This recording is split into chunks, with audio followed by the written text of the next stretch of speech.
Hello, my friends. Hello, hello. So I am here in the interwebs in TV land, commonly known as YouTube, to offer you a microdosing micro movement session. Uh, what does it even mean? Micro movement is micro movement, very small. Or it could be underlying micro movement in the field of macro movement. So it doesn't have to be so small that it's not visible, but it could be within the bigger movement, there's some smaller movement going on. And why? Why is this important? Why do we want to play with this? What is this inquiry about? It could be different for you, but for me, it's really about letting go of tension I don't need to hold on to, entering the stream of life in the most fluid way possible, and opening up the realm of possibility of who I am in the world. So, if I've got these rigid holding patterns holding me a certain way, they could be really restricting my life. So, in a way, when we start to play with this microdosing, micro movement, we're inviting in possibility. We're inviting in the imagination to come online. We're inviting in our interoception, our feeling of movement within our body. We're inviting in whatever kind of things arise as we're moving. And I'm just going to talk my way and our way through this experiential time together in whatever realm of time we are working together right now, and talk about a few different things. I've been watching the Huberman podcast a lot, and I learned something very interesting, and it's about our sense of balance. I guess it's our vestibular system. And so it was really interesting to hear the language he used. So this is pitch, this is yaw, and this is roll. If I was talking about this from a Laban perspective, this would be the sagittal plane. Nodding my head, I'm going forward and down and up. There's not a lot of side side. This would be the horizontal plane. I'm panning the horizon. And this would be the vertical plane. I am in up, down, side, side with that head nod. So just taking that language and bringing it in, it's a great introduction into micro movement because it introduces what's possible, right? So I can round my spine, I can arch and curl, or I can just really think of going up and down. But as I'm going up and down, little micro arch and curls will be happening, right? I can C curve my spine. So I can go from side to side. This would be the rolling, which would also be movement in the vertical plane. I can spiral my spine, which would be what is it? The pitch, the yaw. Yeah, so that's the horizontal, opening out. So I can scatter out and spread and disseminate into the horizontal, or I can gather into the horizontal, bringing things to me. And even if you play with that, what does it feel like to extend out, to spread out, to extend away from your body? What does it feel like to come into your body? So if I take this on a small level, how do I extend out? There. How do I bring it in? There. Right? I could advance. I could retreat. I could lengthen. I could shorten. So that's kind of like going into the pure vertical. I can spiral just a little bit, and I can spiral in different ways so that I could be spiraling.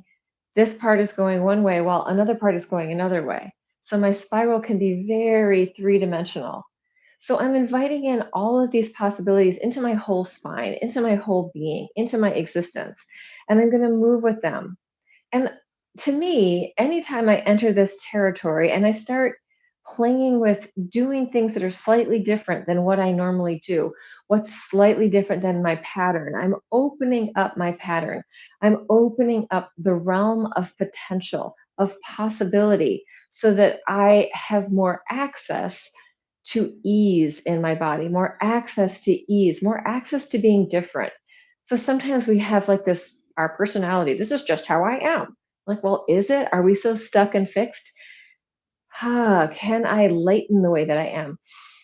Can I add some air and some breath? And as I come back down, I find that gravity, I'm coming back down to earth. So there's this upness and downness. I can have that Maybe it's light and strong, or maybe it's like just up and down. I can have this movement from side to side. I can really take in everything around me. I can be very open and aware. My awareness is expanding out to the periphery. It's in the edges. I'm very aware of everything, or I can go boom. I'm aware of this one thing. I'm really focusing in on this one thing. So these are different ways of when I practice them in movement, then I need them in my life. Boom. I need to be focused. I need to be with you right here, right now. Or I need to take in the whole environment. I need to be prepped for that. What's happening out there? What's going on? I want to feel the whole room. I want to feel when I walk into a place, am I comfortable? Am I not comfortable? Why? Is it something that somebody's doing way over there in the room? Or is it something in my own body? I'm wearing something that's too tight. This is uncomfortable for me. So, this is all just ways of navigating embodiment. Yeah. So I'm inviting you to participate with me, just listening into your body as if you are stepping into the most delicious experience you could step into, as if you're landing into, here I am in this human body on this planet. What can it do? What's possible? And I want to invite these possibilities. So it's not just, well, it can turn like this or it can go up and down, but it's these spirally mixtures of possibility. So there's infinite potential for what's going on in there. It's not just, well, this is how I am. It's like, oh, but what if I'm like this? What if I'm like that? What if I start to take off the backpack of expectation that I've been wearing my whole life? Maybe it's my family expectations, maybe it's the relationship expectations, maybe it's my own expectations. What if I take off that imposition and allow myself to move more freely? Can I tune into that? What's underlying this? What's underlying some freer movement in my body? Well, for me, there's fluidity. There's the movement of the fluids in my body. And there's breath support. And I'm breathing all the way down into my belly. So I'm not stopping the breath up here. I'm letting my diaphragm descend, and that's pushing down into my organs. And it gives me the feeling of breathing all the way down into my pelvis. And as I'm shifting my pelvis, I can feel my sit bones shifting. I can feel my energy down into my legs, right? So most people are spending way too much time in stillness these days, unless you have some kind of outdoors job or a manual labor job, or maybe you're painting things, or out there in the world wandering around or dancing or doing something where you are actually moving. Most people aren't moving very much. So this is an invitation to release the shackles of stillness and enter into the stream of movement. And so I've spent a lot of time in movement, in both choreographed movement and specific trained movement, and then also in untrained experimental improvisational, letting myself appear and arise in each moment with what's actually going on. What am I feeling? Not trying to predict ahead that I'm going to do these moves, and then if I move this way it'll be like that, and then but to try to find different ways of moving. And that doesn't mean that everything's all soft and mushy gushy. I can also like reach with strength. I can engage in different ways. Maybe it feels good to really like, take up space and make some sounds or make some noise. So basically, it's like you're tripping. That's why I like to say microdosing, micro movement, because you're offering your awareness a different experience. What is tripping? What is taking any kind of drug? Isn't it just about feeling something different in your body? So, what if you could just instantly feel different in your body just by taking your awareness in and shifting the way that you move a little bit? Can I move with more lightness? Can I become more spacious? Or can I move with more strength? For some people, that's very hard. It took me a long time. And now I'm pretty there with the strength thing. Can I take in all the space around me? Can I feel into the backspace? Can I sense what's happening behind me? Right? These are all ways of participating with being. I took a Systema class with Matt Hill, and he was talking about When I walk into a room, I check the whole surroundings. I feel the energy of the room. Am I safe? Is my group safe? What's going on? And people are like, "Well, how do you do that?" It's like, well, you walk in and you sense it. You feel into what's happening in the environment, right? We've been so trained not to move, not to feel, not to express. What happens when we start to move, feel, and express? It doesn't have to be that you're broadcasting it to the universe. It could just be an ha, I am aware of something. I'm noticing something. And it could be something internal or something external, right? We're paying attention. Hmm. Can I move into this with more ease? Can I move into being with more ease? Who can I call upon to find that ease? Like, are there archetypes that I could move like or be like, right? Do I want to appear more like Arnold Schwarzenegger? Like, do I want to come in like stiff man, big man? What do? I pop wider. I get like into that. Well, he's actually not so stiff. He's kind of, or was kind of flexible for such a muscle bound man. Ha, can I play with being different? What does it feel like when I play with being different? Like, what's safe for me to do within my own body? This can all be very emotional, especially if you have been rigidly trained into being one way. And you know what? That's pretty much true for everybody on the planet.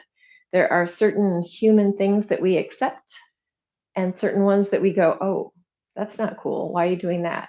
But when we come to have more capacity within ourselves, we can be less judgmental. When we are less judgmental and harsh with ourselves, we can be less judgmental and harsh with other people. We can have more compassion. We can have more understanding.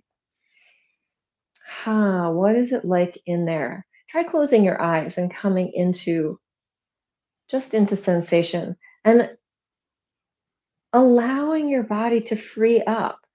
What does that even mean? Are there little bits and pieces that have just been dying to come out? Things that you've held in, moments of expression that have been stifled. I think we all have loads of them. On a daily basis, we're not saying a lot of things that we're thinking and feeling. What if I just let my tissue express the things that I haven't expressed? What's it going to do? It might be like, or it might be like, oh, what is your tissue want to say? And if I come in with my eyes closed, feeling into it, letting my body mix up all of these pitching, yawing, rolling, mixing my metaphors, mashing it all up, playing. Ha. I think many things will agree that there's sort of like inspiration and delightfulness up there, and maybe groundedness, gravitas down there. And here through the middle, right? This is the sharing and caring. Oh, look at this, the plane of truth. I am sharing my information with you. Do you trust me? Do you trust yourself? Can you be in there and go, it's okay. It's safe for me to play with this. And I assure you, when we go into these embodied places, they can be emotional. They can be all sorts of things can pop up and come out. If you need to stop moving, stop moving. If you need to reorient to the space around you, here I am. I'm safe. Yes, little cerebellum. Everything's fine. Look at that. And if things are even way still too much, get up and walk around. Yeah, we all come in and experience different levels of gripping, restriction, tension. What happens when we start to take off the corset? What starts to come out? If we can play with it and be curious, it can be very interesting. It could be fun. It could be delightful. If it's too scary, put it up, lace that corset up again, bring it back in. Find some control, right? What we're playing with is opening up to some free form, playful letting go, ungripping. Take off the backpack, undo the corset, Kick off your shoes. Feel your feet, right? These things. What are they? Crazy little structures full of lots of bones and joints. How often have you spent time feeling your feet? Yeah. And taking off your shoes to do it. Like, what types of stuff can they do? All my weirdo foot fetish people out there, and I know you're out there. Now's your moment. Ah, so funny. Anyway, yeah, what can those things do? Break the rules. Like if you're a dancer, it should only point this way. If you're a ballet dancer, this is like the ugliest thing you could ever do. If you're a pole dancer, you better be able to do this so you can hold on, right? So it's just form. What happens when we shift and allow our form to do some weird things, right? Let me break all the rules of what I know within what feels good. So I'm still always working with, does this feel good? Okay, let's try it out. And if some stuff comes up, some stuff starts to pour out, can I let it out? Can I go, kind of ready to let go of this stuff? I don't need to hold on to it anymore. Yeah, so with the micro movement, I'm getting pretty macro with it. I could think into my DNA, I could think into my cells, I could think into the extracellular matrix, which is supporting the structure of my bones and my body and my fascia. So what if I think into that extracellular matrix, very fluid, and it's kind of snot-like. It's all squishy. As I move around, it's just readjusting a little bit. Maybe I need a little more hydration over here. Ah. Yeah, so this is an opportunity to play in your body in maybe a different way than you have before. You're getting to know your body with some gentle guidance, but really on your own terms, because you could do this in any way. It doesn't have to be what I'm doing. As you can see, I don't know if you saw it, but I saw it. As I was stretching out down here, a little paw came up over the top of the cat tower. What is happening in there? Sometimes we think we want to be more flexible, but then when offered the opportunity, we run away from it. We shout, oh, no, no, no, that's not comfortable. And I don't mean necessarily flexible in our bodies, but they can be aligned, flexible in our lives. What can we say yes to?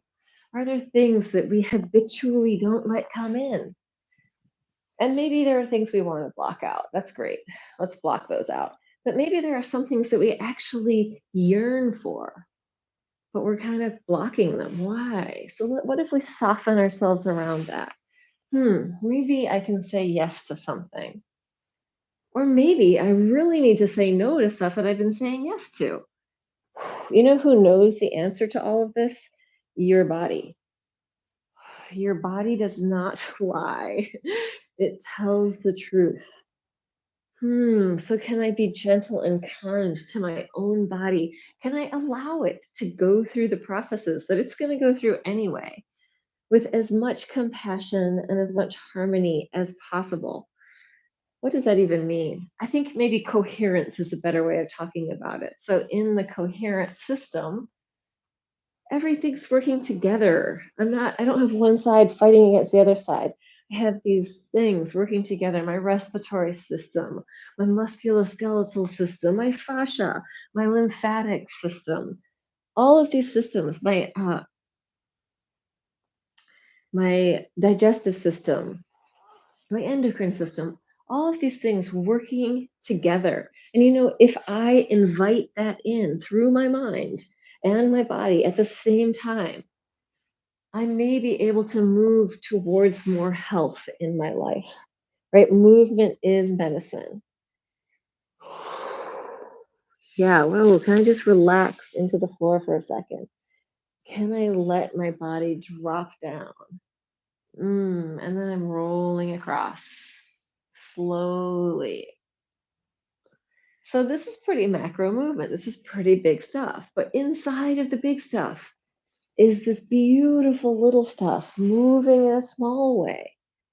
Can I lean into that lovely deep support from my own system? Are there parts of my personality that I'm ready to crack off, to just crack. And as they fall away, they just can become composted by the earth or burnt away or blown away by the air, washed away by the water.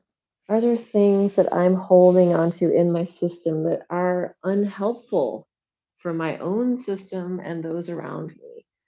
And when I'm talking about those around me, I'm also talking about the planet, the creatures, the air, the water.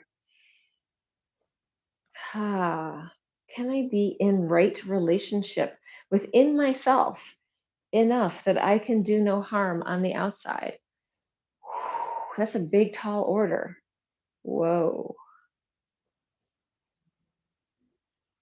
Yeah. So I think that's enough. I think we've done a whole bunch of movement here. And I think I have talked to myself and maybe you for quite a long time. So I'm going to end this stream now. Feel free to like and subscribe. I feel like I really should just show some kittens before it's over because everybody likes to see those. So I'm going to bring little Princess P, my little nervous kitten, right here to say hello. And then I'm also going to bring Squeaky Deaky, also known as Zazen. We thought he was very, very relaxed and quiet. And he is a noodle. So I'm just presenting this long noodle of a kitten. We plan on cooking him in some ramen later tonight. Yeah, but he's got the supersized personality charging around the house, chasing the big guy, who I would bring over here, but I already subject him to one carry across the house to be shown on a TV show. So he gets to sleep. Anyway, loving kindness, blessings. Feel free to help me by becoming a Patreon subscriber. I have low tiers, like $4 a month. I also have high tiers. And then you could do a one-time donation to PayPal.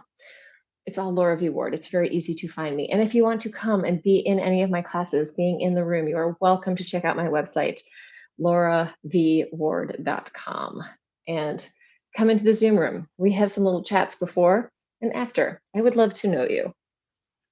Have a good day.